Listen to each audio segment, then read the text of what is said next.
Ura e Beqishtit e ndërtuar në kohën e Ali Pashës që lidh qytetin e Tepelenës me të paktën 7 shatra të krahinës, kërcënohet sërish prej shembjes. Rreshjet e shumta të shiut kanë shtuar densitetin e lumit vjos, duke e nxjerrë kështu nga shtrati.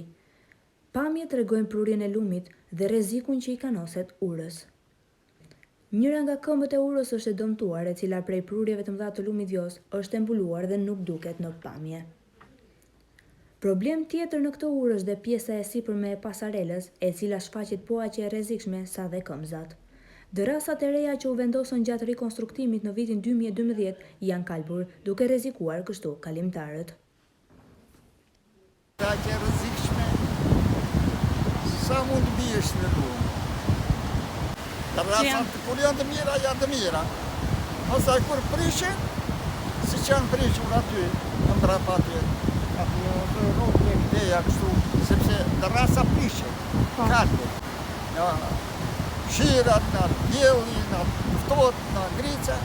Prishja e dërasave përbën dhe rrezik më të madh. Patjetër, unë di si kam kaluar dhe përpara. Sa të rrezikshme janë, ngelet këma këtu, janë të kalbura. Ura e Tepelenës me status monument kulture u rikonstruktua 8 vjet më parë nga holandezi Kees de Zaar, i cili ishte një turist që vizitoi Tepelenën. Kjo urë është rreth 200 vjeçare dhe ka një gjatësi 215 metra.